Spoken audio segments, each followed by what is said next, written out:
안녕하십니까. 반갑습니다. 이 부단히도 육체적으로 정신적으로 고달픈 시대를 살아가고 있습니다. 이제 이쯤에서 지금은 이 노을진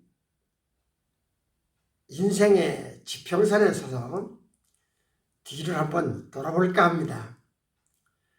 벌써 목회 마치고 은퇴한 지가 8년 되었네요. 목회를 하는 동안 고집인지 하나님의 도우심인지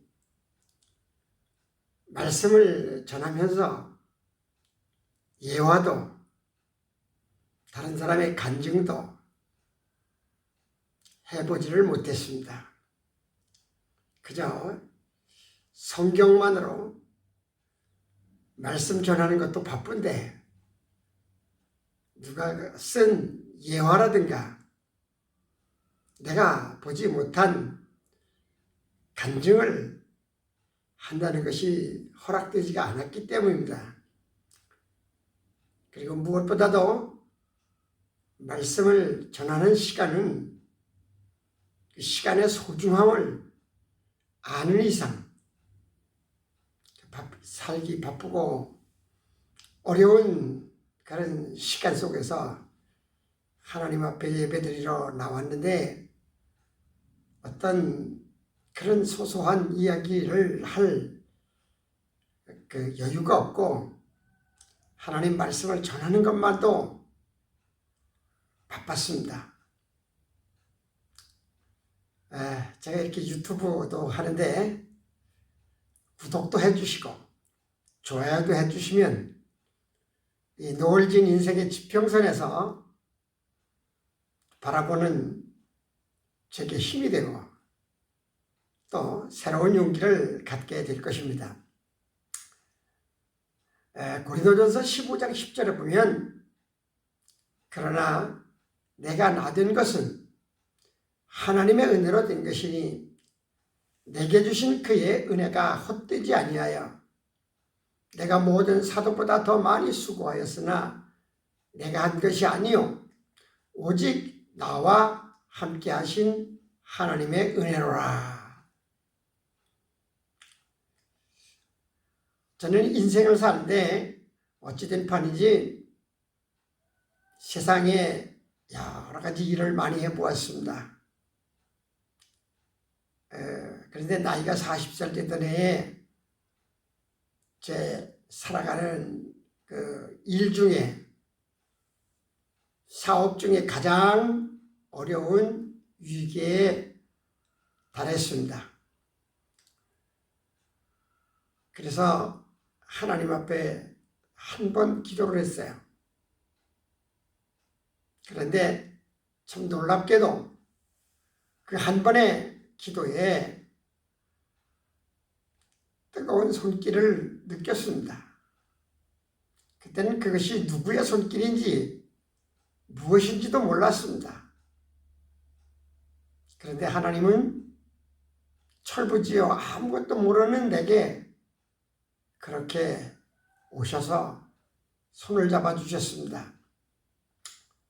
그런데요, 세월이 지나면서 보니까 이미 오래전부터 그분의 손에 붙들려 있었음을 미련스럽게도 몰랐던 것입니다. 그분의 손길을 알고 난 후 주신 선물로 은사, 아픈 사람, 병든 사람을 위해 기도하고 정신이 이상된 귀신 들린 자를 30여 명씩 수용하고 기도도 하였습니다. 그런데요, 기도를 하면 돈 봉투를 주더라고요. 근데 그 돈 봉투를 받는 것이 기쁜 것이 아니라 기분이 상해버립니다. 주님의 이름으로 기도만 했을 뿐인데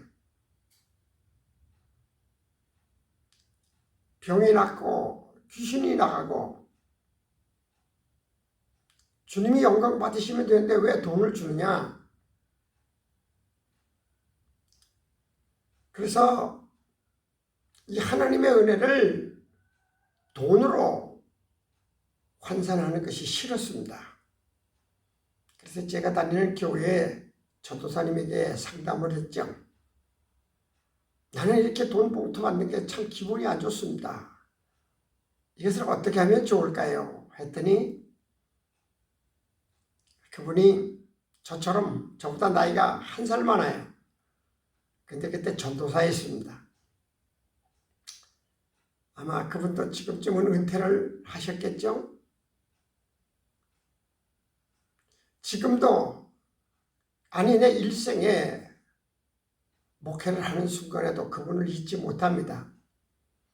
그분의 대답이 그 돈 봉투를 당신 것이라고 생각하니까 기분이 나쁘다.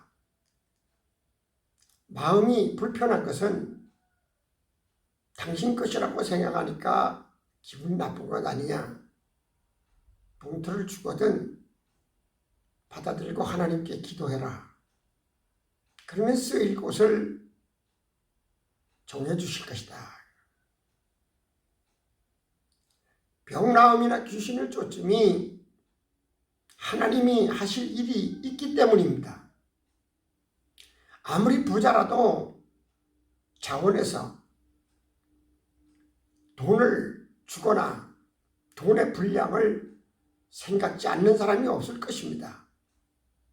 그런데요, 고침받고 나음을 받으면 거액의 돈도 감사함으로 드립니다.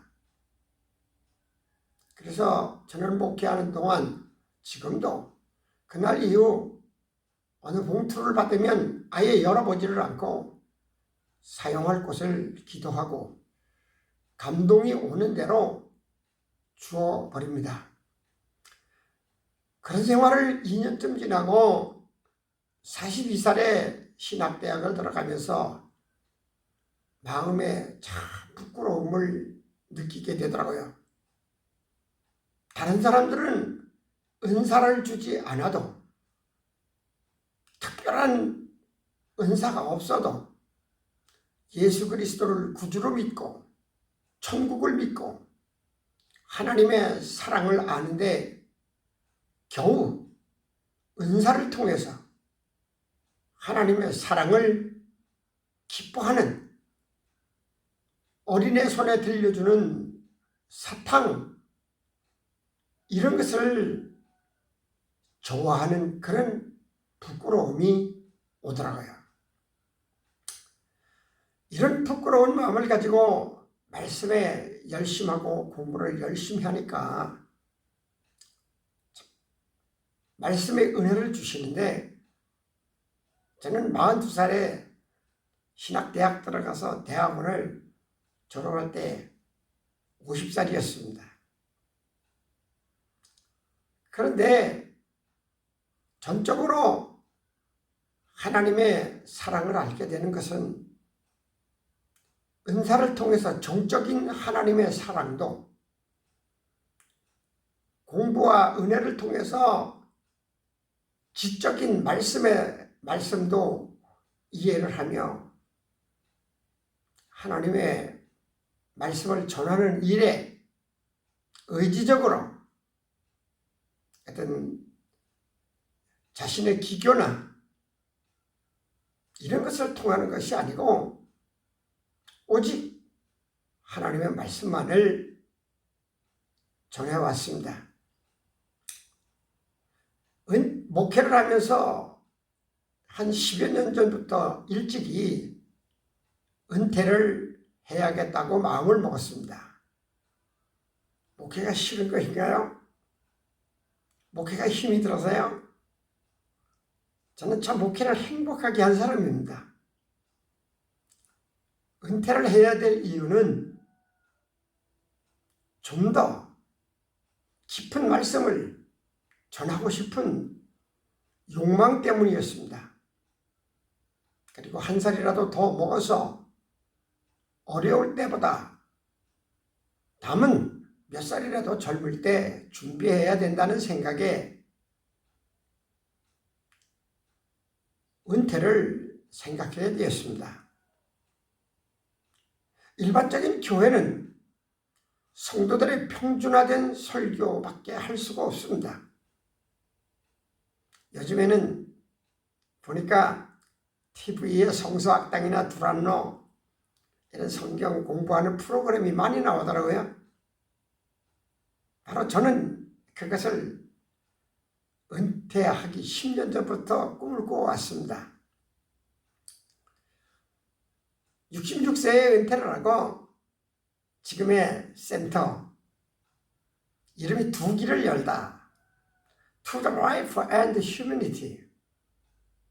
생명의 길을 인간의 길이 바로 될 때에 바로 설 때에 생명의 길을 갈 수가 있다. 그래서 상담도 하고 규모는 작지만 한 달에 한 번씩 컨퍼런스를 합니다. 근데 벌써 이번 10월달 컨퍼런스가 73회가 됐네요. 이 노을진 지평선에서 나의 사생활을 또 말씀드려보고 싶습니다. 출애굽기 20장 12절에 보면 네 부모를 공경하라. 그리하면 네 하나님 여호와가 내게 준 땅에서 네 생명이 길리라. 신명기 5장 16절에 보면 너는 네 하나님 여호와께서 명령한 대로 네 부모를 공경하라. 그리하면 네 하나님 여호와가 내게 준 땅에서 내 생명이 길고 복을 누리리라. 제가 참 감사하는 것은 어머니가 살아 계신다는 겁니다. 올해 97세이십니다.